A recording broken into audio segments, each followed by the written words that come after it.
nowadays, with a lot of the threats that we're faced with on police, EMS, and fire side, and all the complexities that go into those three professions, you need a good academic background. At least I know on the EMS side, a lot of individuals that are high up in EMS are kind of trying to push for paramedic certification or license to be maybe even a degree now. Because of all the complexities that we face. And actually on the EMS side, not to go down a rabbit hole here, but on the EMS side, we are charged with a lot more duties than what people think. We're more than just ambulance drivers. We can intubate, we can IO people, we can give a lot of cardiac drugs. So we can do things, I guess, with more complexity than some nurses can. My son's a nurse in the Army, and he told me that. So San Diego 911 emergency. You need to come right away. There's a man with a gun and it's loaded. Receiving emergency signal from 4 George, 1141. We got a white female down. We need paramedics close. all available units. Roll code that way. Welcome to the De-Escalation Conversations Podcast. Today, we're honored to welcome Lieutenant Jared Alden, an operations officer with the Akron Fire Department in Akron, Ohio. With over 21 years as a firefighter and 20 years as a paramedic, Lieutenant Alden brings a wealth of real-world experience from the front lines of emergency response. Currently, he's leading a team of firefighters and paramedics at Station 14 in Goodyear Heights, and he's dedicated his career to serving his community in some of the most challenging circumstances imaginable. But Lieutenant Alden's expertise and experience extends far beyond the firehouse. He holds a master's degree in applied behavioral sciences from Wright State University. And he's put that knowledge to work both in the field and in the classroom as a part-time sociology professor at the University of Akron. His career has taken him through an impressive range of specialized roles, from serving as a SWAT medic with the Akron Police Department for over 16 years to managing the Assistant Fire Investigations Bureau for 2 years, to diving as a member of the Rescue and Recovery Scuba Dive Team. Currently, Lieutenant Alden serves as an instructor for the Department of Homeland Security, Louisiana State University, ATERC, which is Active Threat Integrated Response Course, where he trains first responders across the country in coordinated response to active threat situations, which is a critical skill set that draws on his unique combination of fire, EMS, and tactical law enforcement experience. Lieutenant Alden represents the intersection of academic insight and boots on the ground experience, and we're excited to hear his perspective on things today. Please welcome me and please join me. I can't talk today in welcoming Lieutenant Jared Alden. Jared, welcome to the show. Hi, Jerry. Thank you. That was an awesome introduction.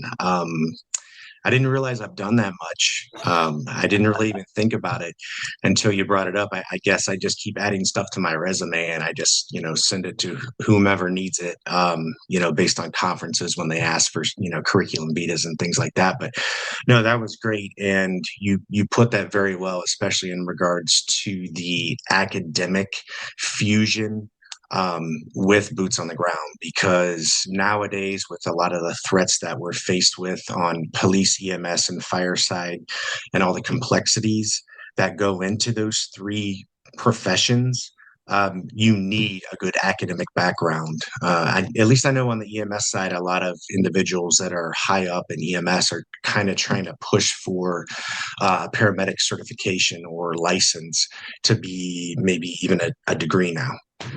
Because of all the complexities that we face. And actually on the EMS side, not to go down a rabbit hole here, but on the EMS side, we are charged with a lot more duties than what people think. We're more than just ambulance drivers. We can intubate, we can IO people, we can give a lot of cardiac drugs. So we can do things, I guess, with more complexity than some nurses can. My son's a nurse in the Army, and he told me that. So I thought that was interesting. But anyways, that was a very, very great introduction, and I thank you so much for that. But it's great to see you again. I saw you at EMS World back in October. I was excited to meet you and to meet some of your colleagues and to get the ball rolling with this podcast. So I'm very excited. Thank you for having me.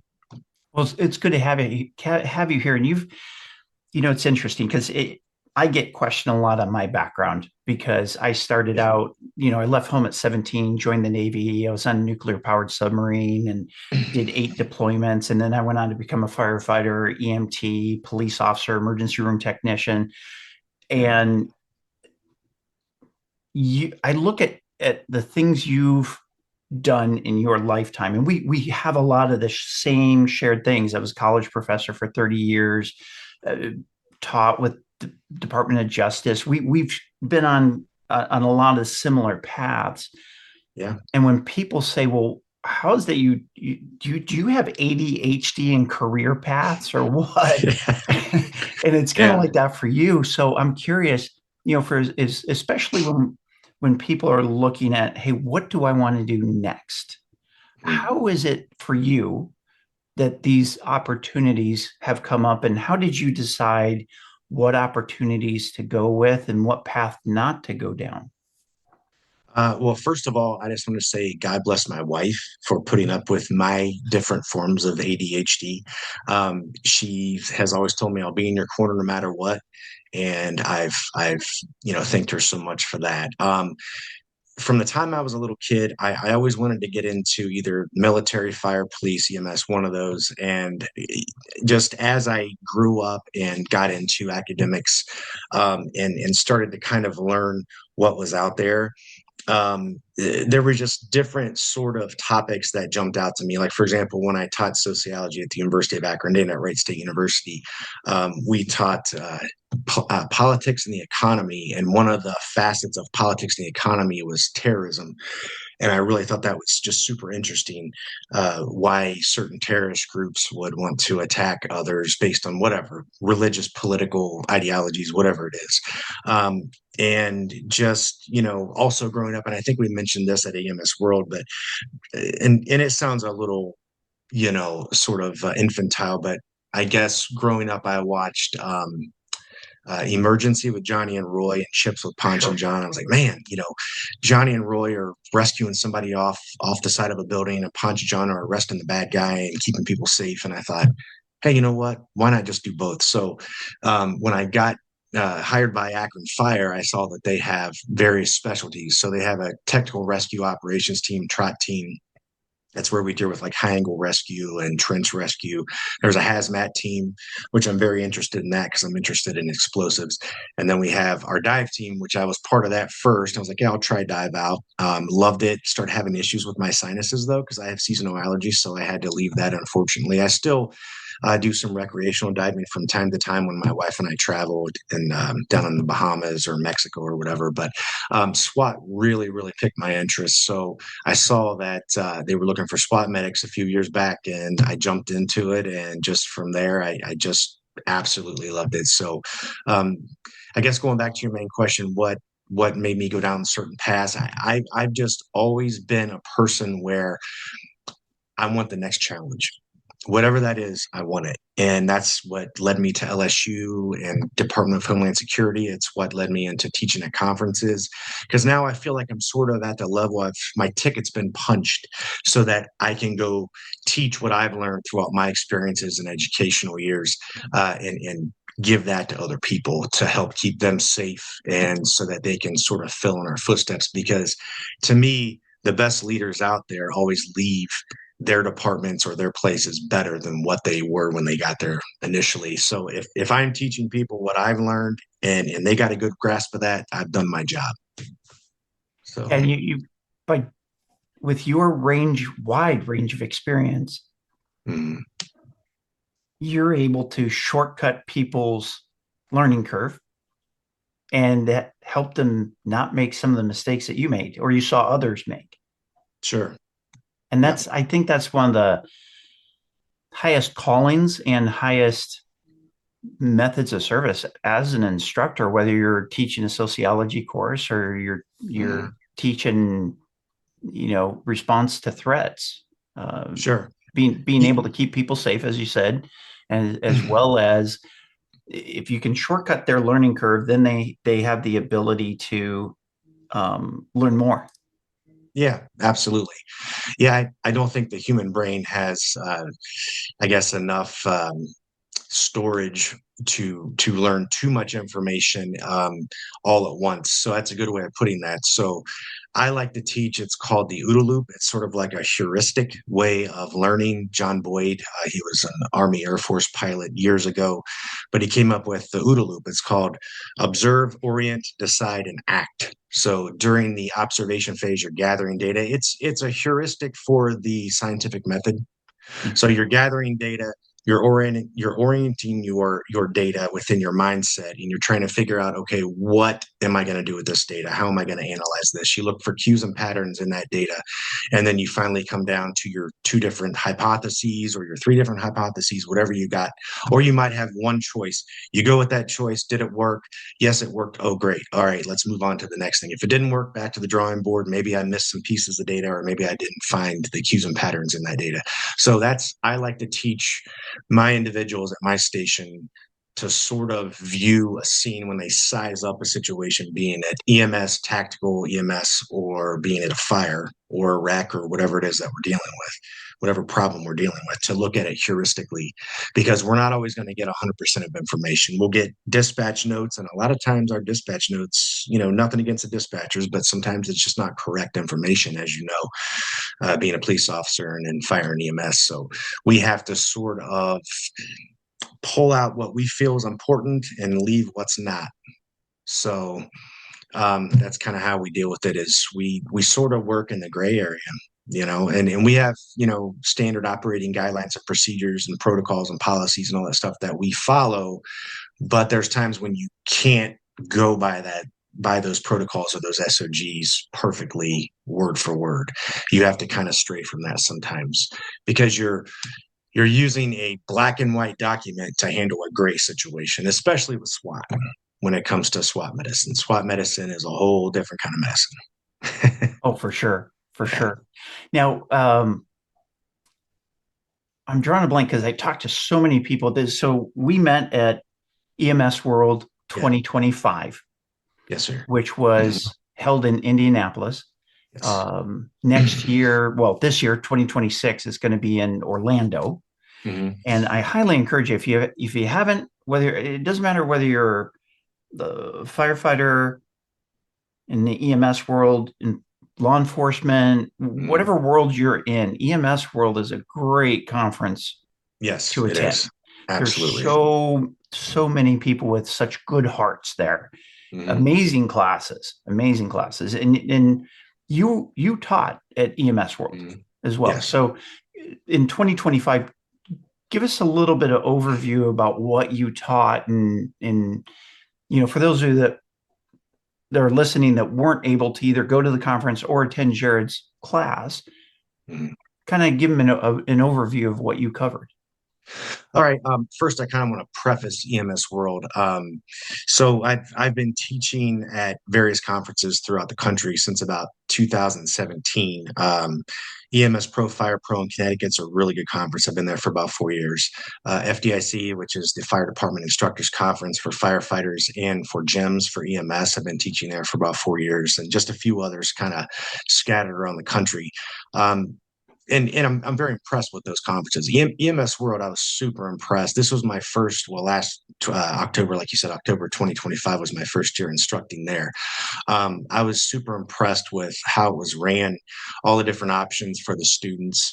And I do, you brought up a good point with law enforcement as well. I highly recommend law enforcement to start attending these EMS conferences. And the reason why is because even if you don't have a paramedic certification or even an EMT basic certification or even a first responder certification, that's fine. But I will say this, and this comes from pure experience, like you said, boots on the ground. And this is kind of an arbitrary stat, but I would say 95 to almost 100% of the time when there's a serious traumatic call, at least in the city of Akron, and I'm sure this is probably all over the United States and maybe the world, law enforcement, they are there first. They're first on scene. And especially with what's going on in the world right now, if there's a police officer involved shooting, once that scene is clear and there's no more threats, those officers should be rendering care, even if it's a suspect, because, just the way everything's going right now with politics and all that kind of stuff, officers kind of have a target on their back, unfortunately. And believe me, and you know this, Carrie, there's no officer that wakes up one morning and says, I want to go kill somebody. I want to go shoot somebody. It's the last thing that they want to do. For sure. And when we train our SWAT officers and we train our police officers in the city of Akron how to render first aid, also how to place tourniquets, pack wounds, and put on chest seals. So that's one thing I highly recommend law enforcement officers do, is to come to these conferences and learn from us, because we'll be able to teach you guys how to save not just victims or suspects' lives, but even to save your own life, because we also teach self-aid buddy aid. It's called SABA. So anyway, so at EMS World this year, I was selected to teach. It's called the Lethal Diamond of Trauma. So out of every topic in at least paramedicine, I really enjoy trauma.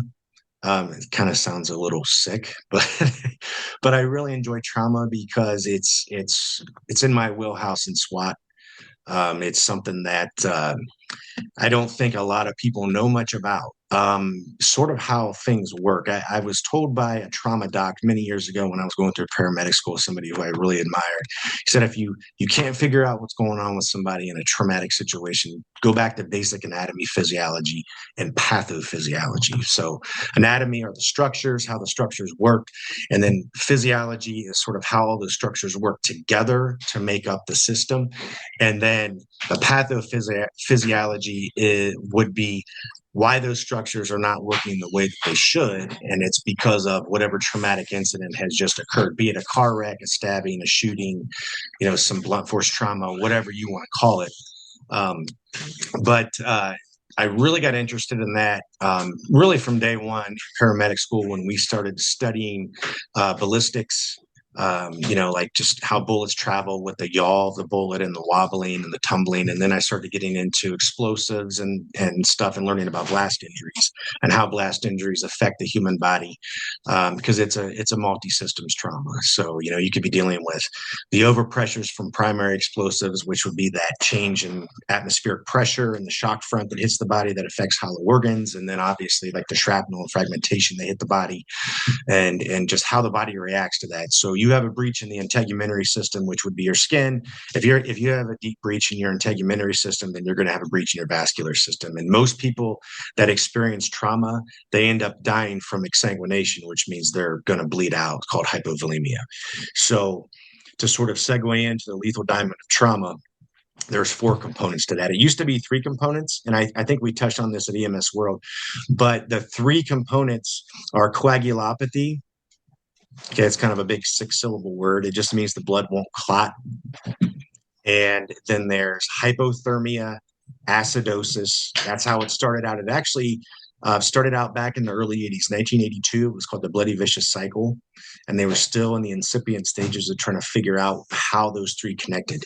And then just recently, I'd say within the last 2 to 3 years, maybe 4, if we're lucky, they figured out that calcium is another facet to this piece. So they called it the diamond instead of the triad. So hypocalcemia means that you have a low, and like you said in the other interview that we had, it's not hypoglycemia, that's low blood sugar. It's hypocalcemia, so it's low calcium. So when you start to lose blood and your blood becomes too acidic, and your core body temperature drops, you start to lose calcium as well. Calcium is a cofactor in clotting.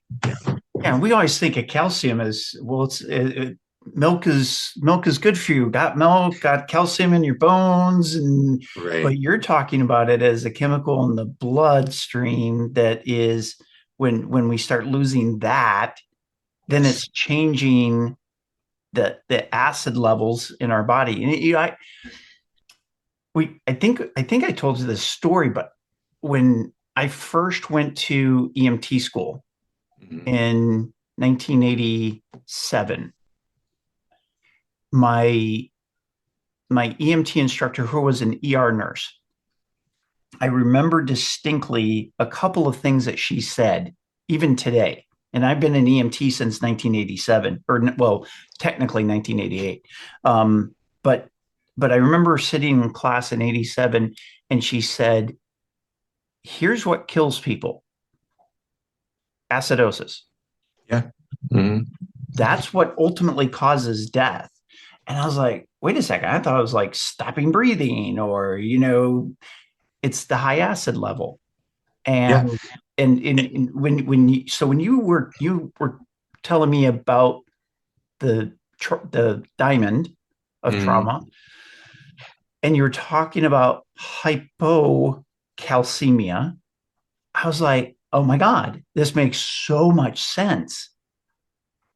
And so keep going. I just wanted to throw that out because it's so cool when something from 1987 comes into play in 2026, and it's all the same principles, but Sure. it's put together in a slightly different way that really makes it understandable.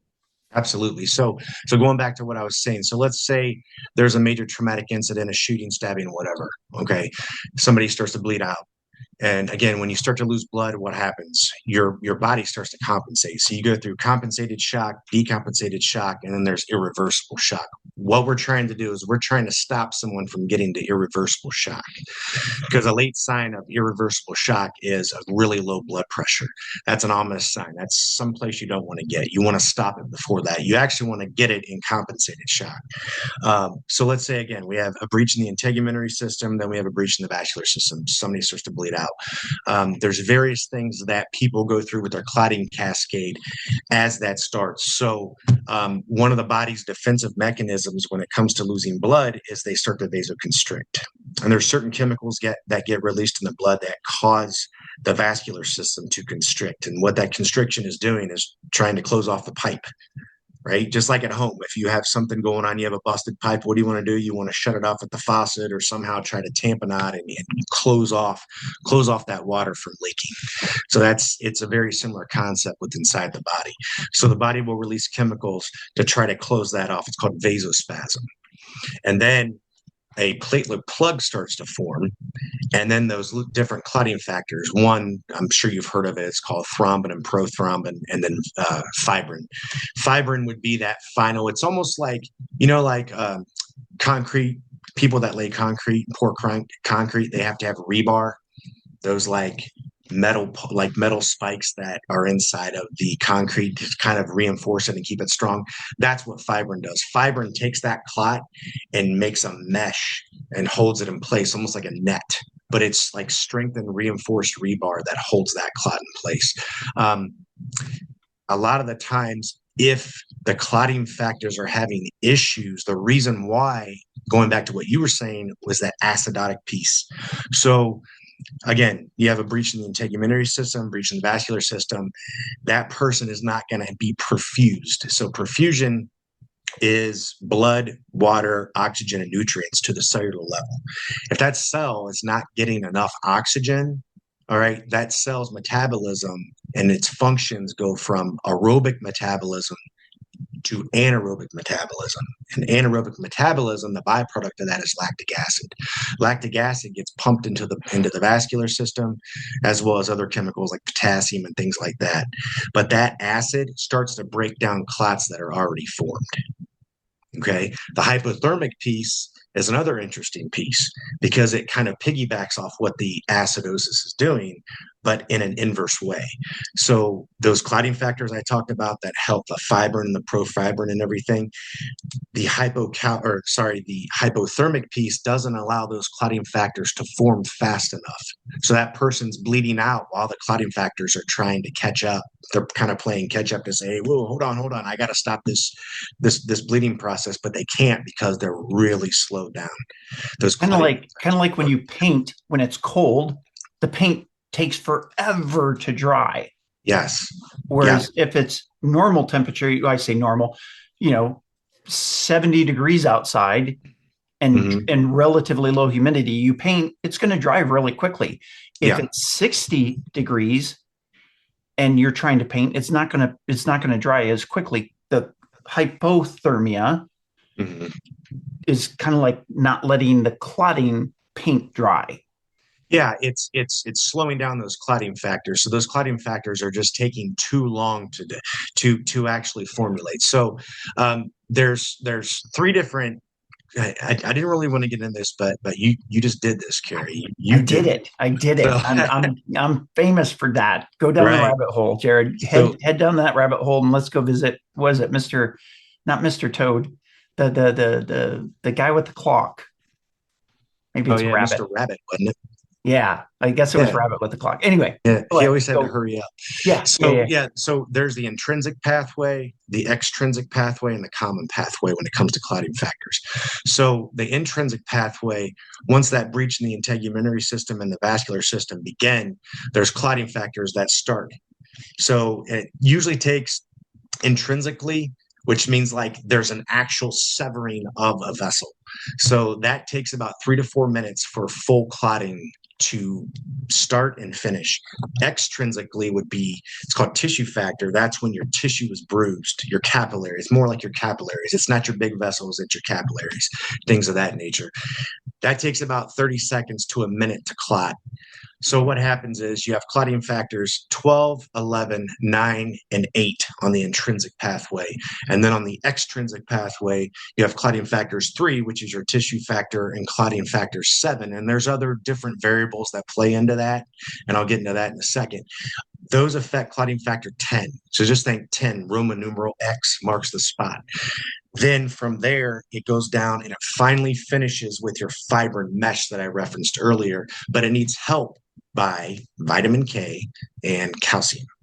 So calcium is actually clotting factor 4. Clotting factor 4 actually helps various clotting factors throughout that cascade as well. If you don't have calcium, that's those various clotting factors will not form, especially at the end with fibrin and clotting factor 13.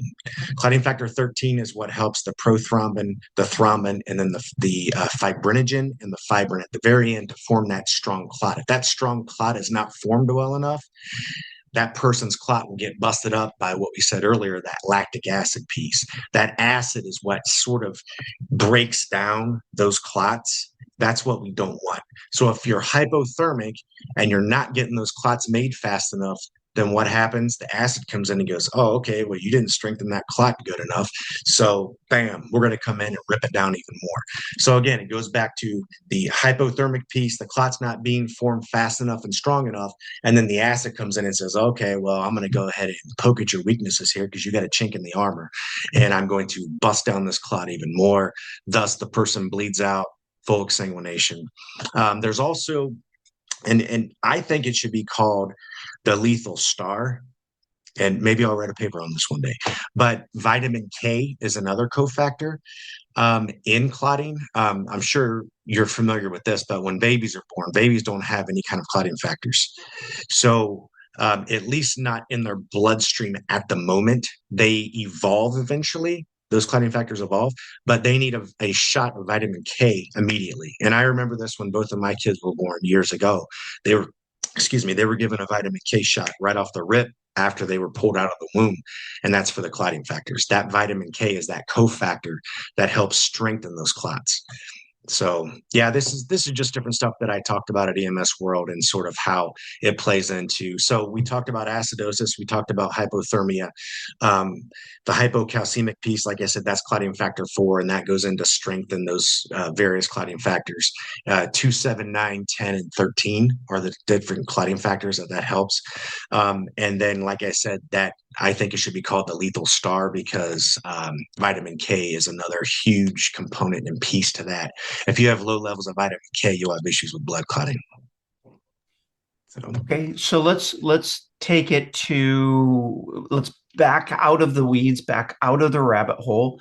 Sure. For somebody who's listening to this podcast while they're driving along and they're head spinning and they're going, okay, I can't remember all those clotting factor numbers and Sure. I don't necessarily need to, but Right. I'm hearing hypothermia a lot. Yes. So if we're doing SABA, self-aid, buddy aid, Mm-hmm. we're taking care of somebody who's suffered a significant trauma. What are some simple things? Let's say I'm off duty driving past in my car, or a family member, I'm working outside and a family member gets hurt and they're Right. bleeding out. What are some quick, easy things that I can do? I'm not going to start an IV. I don't have any equipment with me. Right. What can I do at the first basic level to help fight this diamond? Okay, so in SWAT we use March. So the M stands for massive bleeding control. So the first thing that somebody would want to do, even as a layman, walk up, assess the scene, make sure it's safe for them to even be there. Was it a shooting? Was it a car wreck? Was it stabbing? Whatever. As long as they don't put themselves or their family in danger. But I understand wanting to help and things of that nature. And legally, if they do something and the person still dies, they're still protected under the Good Samaritan law. But anyways, so they need to stop the bleeding first. That's the main thing. And if they don't have a commercial tourniquet, which I'm sure most people don't carry those, like me, I'm just a medical nerd, so I carry them everywhere on vacation and all that kind of stuff. But I carry, and I'm not plugging CAT, but I think CAT tourniquets are great. I carry CAT tourniquets everywhere. Stop that bleeding, go high or die on the extremity. If it's an extremity wound, put those tourniquets on. If they can even make a makeshift tourniquet out of cord or a belt or anything like that, I would highly recommend to try to stop that bleeding process first. If they can't find a tourniquet for an extremity, just try to hold pressure as much as possible, obviously dial 911. And then the other piece that you brought up, hypothermia, was to try to keep the patient warm. So a lot of the times, if we have like drive-by shootings, which we do have in Akron, we've had a few of that kind of stuff in the I'd say the last year and a half. The main thing is to keep that person warm if you can. I know we've had some officers who have tried to do a great job, and they really did do a great job before we got there, but at times they'll pull them out of the vehicle and lay them on the cold ground. And they're only doing that so that they can assess the patient. And I understand that, it makes sense. But a lot of the times it's just keep them where they're at. You don't want to lay them on a cold ground because then they'll get even more hypothermic. When the core body temperature reaches 92 degrees Fahrenheit, those enzymes I referenced earlier, the blood will not clot anymore. Those enzymes will not even form anymore. So the key is to keep them warm. If they have any kind of active rewarming, like hot packs, stuff like that, you can put in the neck, the armpits, and in the groin area. That keeps the patient warm. I know in the back of the med unit, we'll turn the med unit temperature up as high as we can in the back, just to keep the patient warm. And again, you were kind of referencing like laymen and stuff like that. So obviously they're not going to be carrying shears and stuff like that, but, try to get cold, wet clothing off of the individual if you can. That's another thing. And keep them covered, but stop the bleed and try to prevent that hypothermic piece. If you don't have any tools or any IV fluids or stuff like that on the other side of that. So on the acidotic side, what we can do is try to keep their airway intact and try to give them as much oxygen as possible to sort of try to counteract that acidotic piece in the blood. Perfect. Great advice. So as we look at the learning piece, so and some of you that are listening to this podcast right now, you might even be looking back at your phone or at your computer going, I thought this was de-escalation conversations. Here's the thing. The first step in any de-escalation is to make sure that you're in executive state.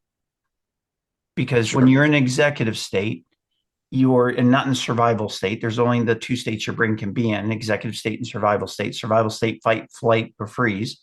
In executive state, your PFC, your prefrontal cortex, is turned on. You're able to be creative. You're able to problem solve. You're able to work through these situations. You're able to assess. You're able to do the OODA loop.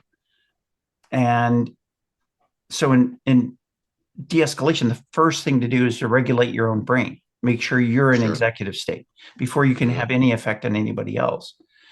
And one of the things in dealing with shock is to be able to keep the patient calm and to reassure the patient.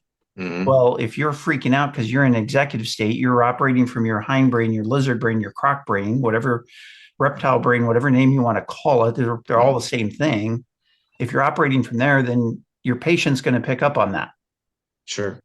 And so as we talk about de-escalation conversations, being able to stay in executive state, being able to calm your patient, being able to think through all the different things that you have available to you, depending on what your role is. As a law enforcement officer, I'm not carrying IV bags.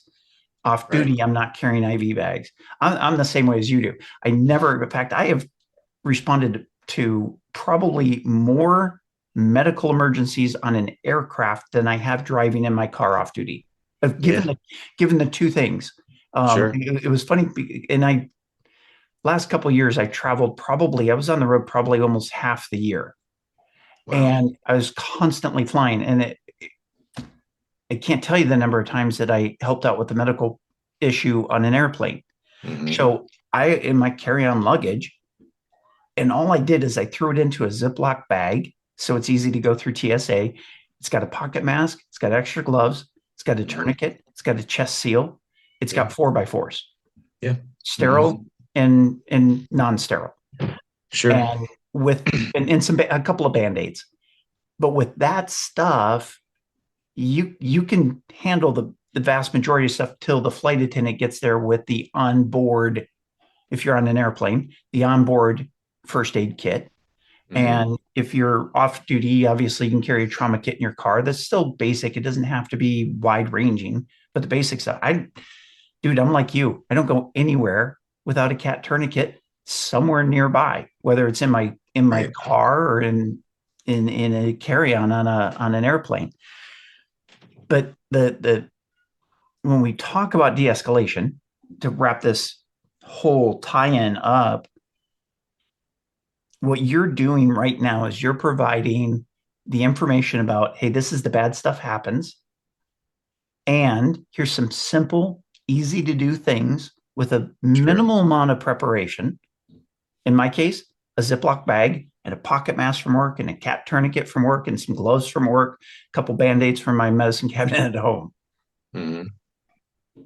Sure. And minimal preparation. I know that I have everything that I need, and you're giving us the tools to be able to go, okay, keep them warm. Mm-hmm. Think about where you're putting them so you're not laying them on the cold ground. Think about, hey, this is the first step. We got to stop the bleed. Right. And if we did just those two things, we're taking care of a lot of the diamond problems. And you are also going back to what you were saying to encompass this and encapsulate it. And in the point of this show is to de-escalate. And you are mitigating a situation because someone's looking at you and they're saying, this guy has enough confidence to come up and handle this medical situation. So you're kind of killing two birds with one stone, right? You're handling a medical scene in a situation, and you're also calming everybody else who they don't know how to act. They don't know what to do. So you are, in essence, de-escalating them. And you don't have to sit there and talk about psychological stuff with them or whatever. I mean, just calming people down. Okay, listen, everybody, we're going to handle the situation. Sir, I need you to put pressure here. Ma'am, if you could come over here, and I'm going to have you tie this and hold pressure here. Other guy sitting back here, I'm going to have you come up and I'm going to have you put this chest seal on his chest, that kind of stuff. When you direct people in a calm way, they'll get it, they'll understand, and they'll know, okay, well, this guy knows what he's doing. Obviously, he has the confidence to do it. So I feel more at ease helping. And the patient, if they're still with it, they're still cognizant and awake, they're going to feel more at ease. Like, oh, okay, wow, this person just came to help me and they know what they're doing and they're directing other people to help me out. So again, I think it's kind of a dual faceted kind of situation to where, you're handling a terrible situation, but then you're also de-escalating at the same time, psychologically, for the patient and for everybody else around you. So that's a great job that you did on the plane. So you were able to de-escalate certain things, even though, whatever, it could have been something minor or something really severe. I mean, I don't know, but and when people call us, they call it's their worst day in their mind. Maybe for us it's not, but in their mind it's their worst day. Yeah. And we have to come and we have to wear many hats. We're not just paramedic. We're not just firefighter or rescuer. A lot of times we are a psychologist, a sociologist, a social worker, that kind of stuff. Something that another interest of mine that I didn't really bring up at EMS World to you, but I'm glad you brought this up with the whole de-escalation stuff, is I teach situational awareness. So when you walk into a scene and you see a situation, you're like, wait a minute, what should be here that's not? And what shouldn't be here that is? Are we in danger? And that's the first thing we always say I know you're aware of this because you being a first responder in the past, but the first thing we always say is BSI precautions, so body substance isolation precautions and scene safety. Well, I think we just say it too much. It just rolls off the tongue and we don't really think, what does that mean with scene safety? Obviously, if there's, wires hanging down, you want to be careful of the wires. You don't want to be electrocuted and die, because we have to keep ourselves safe and all other first responders safe when we respond to anything. Or if we get hurt or die, we're not going to be able to help anybody else. But situational awareness, especially when it comes to the SWAT medicine piece, and then nowadays, when we walk into somebody's house or sometimes to a situation where there's a psychiatric call, because we go to a lot of psychiatric calls, you got to have your head on a swivel and you have to be able to maintain your situational awareness to see, again, I like to call it, this is sort of my SWAT coming out of me, but be left of bang, not right of bang. So left of bang is having your training, your education, and being able to sort of see things develop before that bad incident. Right of bang is where you don't want to be. You don't want to have to play catch up, kind of like with those clotting factors, if there's hypothermia involved or acidosis involved. But you don't want to have to play catch up. You don't want to have to get into a situation where you have to fight your way out of it. Like, for example, you walk into a house, you start to notice some people's attitudes are changing towards you. You get a few, interesting, mean looks. You get some violence thrown your way, verbal violence thrown your way. And then next thing you know, you look around and your only mean of egress is behind the guy that's being hostile towards you. That is not good. You got yourself into that situation, you better be able to get yourself out of that situation. So I know when I go on med calls with my medics, I'm the eyes and ears. I'm the incident commander of that scene. So I'm making sure that there's no weapons laying around, which we've found weapons on people before many, many times. I make sure that we have various means of egress. And I always make sure that our back is to the door because I want to be able to get the heck out of Dodge if something turns sideways and goes bad. So, we've been in situations like that before. I mean, we've been in situations where, I'll give you one example real quick. We responded to a guy who was having diabetic issues. His family, they were all standing around. He had some friends in there, and just based on the tattoos that everybody had, they were a gang. And we needed to give him an IV to get his blood sugar back up. He was being a little violent. His friends were kind of being mouthy with us, like, hey, if you don't get this IV, we're going to kick your ass, that kind of stuff. Sorry to cuss, but they actually said a few other pretty bad words, but I won't say them here. But anyway, so we were able to get the IV. We got some sugar, got some D10 into him. And he came around. He's like, oh, my God, thank you guys so much. And he's like, hey, I just want to let you guys know I got a weapon on me. And we're like, what? And underneath a pillow, underneath his left hand, it was a 40, a Smith & Wesson 40 with an extended clip. And he just had it right there in his left hand on a pillow. And, for me, that was lesson learned. Like, okay, we missed something here, should have walked up, moved the pillow over, whatever. I had a lieutenant years ago who was also a police officer part-time. He said, whenever you go into somebody's house, I don't care if it's some routine basic call, you always make sure that you can see someone's hands. Always make sure. No matter how docile they're acting, always ask to see their hands if their hands are behind their back or under something. And it was just, lesson learned. Thank God nothing happened in that situation. But so that was actually one of the calls that sort of brought me to, hey, let's study the situational awareness stuff more. What were the cues and patterns that we missed in our OODA loop? So, well, and you're dealing with somebody who, because of hypoglycemia. Yes. Yeah. Good point. Just bringing that out because of the calcemia, because of the hypoglycemia, they're not thinking right. They're not thinking rationally. They're not thinking logically because, the brain doesn't have the chemistry to process properly. And the opportunity to potentially see you as a threat Absolutely. is there because they're not thinking logically. Yeah, well, it's a very good parallel to when someone loses blood too. If someone loses enough blood and they start to go into shock, this is a lot of the training that we do for SWAT is if we, like, let's say we have a training where we have an officer down on the X is what we call it, and we got to get them off the X. Once we reach them, we have to assess how much blood have they lost, because the average human body, especially for men, I'd say it's around 6 to 6.5 liters of blood. A liter is a full IV bag. So they have about 6 of those in their body. If we recognize that they've lost, let's say, at least 2 liters of blood, that's not a good day for them. I mean, they've lost a considerable amount of blood. They've lost about a third of their blood. So we have to make sure that we approach them very gently. And, hey, this is Alden. Hey, this is Alden. I'm a SWAT medic. Remember me? Yeah, I do. Okay, give me your gun. So we practice taking their weapon from them if there's no active fighting going on at the moment, and that threat has been either neutralized or sequestered somewhere else or had run or whatever. But we always make sure that we announce who we are. This is what we're doing, and we practice taking their weapon and taking the round out of the chamber. Yeah, and it's important because if you've got somebody who's disoriented, who, again, they're in survival state. So fight, flight, or freeze. Exactly. And first responders, we don't run. There's no flight. I mean, we may tactically reposition. You want to call that running away? You could, but it's repositioning versus I'm going to end up in Kansas from whatever state I'm running from, either California or Ohio. I keep on going. That's a flight, but most of the time, and you don't get a freeze from a first responder. Right.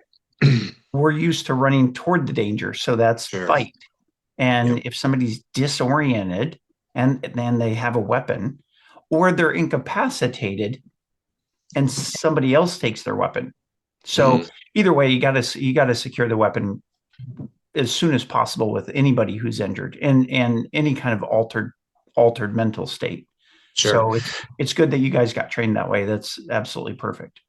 Yeah, that's a very good point when you say altered mental state, because we practice something in SWAT called medicine over the barricade, or some call it medicine over the barrier. But let's say we have an officer who's been shot, stabbed, whatever. They're down on the X. They're still taking active fire. We can't get to them, but they've been injured. We'll talk to them over their radio. We'll ask them, where were you injured? Okay, I was shot in the arm. Okay, take that black circle thing, because we have them stow their cat tourniquet a certain way. We don't use the technical medical terms like windlass, which is the little black stick that you twist. We don't use the word windlass. We don't even use the word tourniquet. We'll say, take the black circle, put it over your arm, pull that tip towards your heart as hard as you can pull. Attach the Velcro, take that black stick, and you twist that until you see your bleeding stop. Make sure you go high on the extremity. We call it go high or die. It's like turning the broken pipe, turning it off at the faucet.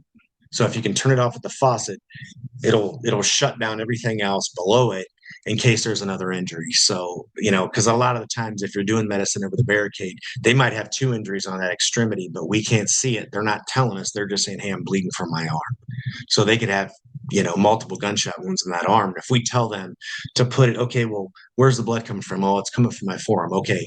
According to cat tourniquet, they say put the tourniquet, apply it 2 to 4 inches above that wound. Well, what if there's another injury above that? We can't see it. So that's why we say go high or die. And then, when they get to the hospital, they can reposition those tourniquets. You can actually keep a tourniquet on an extremity for up to 6 hours. They've been used in a lot of trauma surgeries for up to 6 hours. So, and there's been minimal kind of subsequent deficits and injury, like nerve deficits later. But hey, at least you saved somebody's life.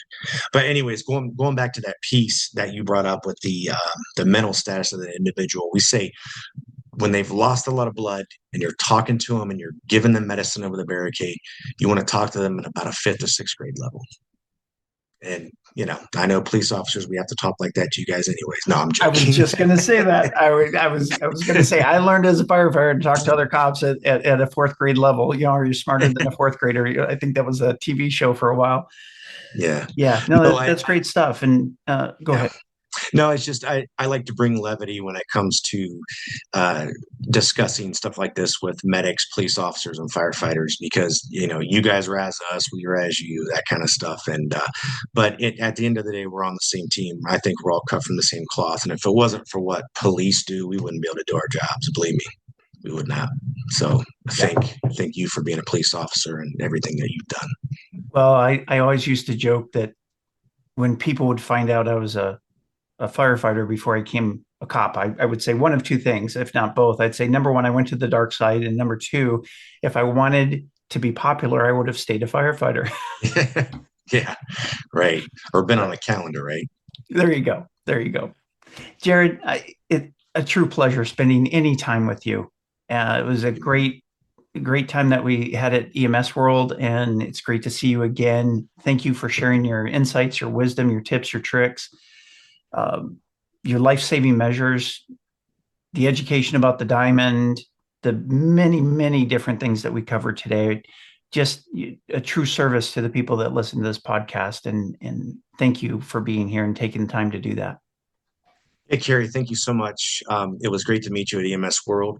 I know the last time that we sort of did this, there were some issues with the cameras and stuff like that. And just there was a lot going on. So I feel more comfortable with this. I feel like we were able to get a little bit more out of this. So I'm very happy that you were accepting of doing this. So are you going to be at EMS World this year? That's a coin toss right now. I'm not sure. I'm not sure if I'm going to be able to make it or not. I hope to, but I'll definitely look for you if I'm there. Okay, I was going to say there's also FDIC, and there's other EMS Fire Pro in Connecticut. Those are some other ones, and there's some really great instructors and attendees that go there that I'm sure you would get a lot of good information from. So yeah. So very, very nice to see you. I want to thank you 100% for just allowing me to do this. So as long as I can get my message across to everybody, be it fire, police, EMS, I'm 100% in. So thank you again.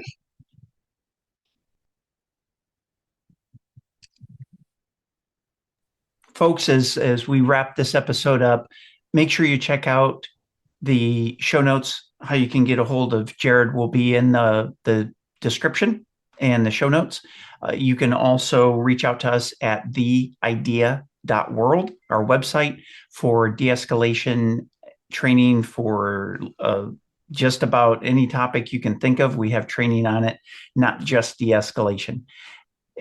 Don't forget also, if you are involved with schools, we have an amazing brand new Peace, Power, Anti-Bullying curriculum for school teachers, for parents, for youth group leaders. If you're involved in a Boy Scout or Girl Scout troop type activity, if you're doing any kind of work with youth, this curriculum is super easy to follow. It's fun, and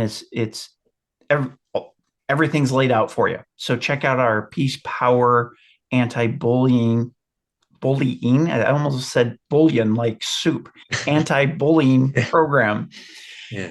Until next time, folks, please, as always, remember, do unto others before they even think about doing unto you, and stay safe. Bye for now. You found a lot of great value in this episode of the De-Escalation Conversations podcast. Please be sure to go out to our website, theidea.world, THEIDEA.world.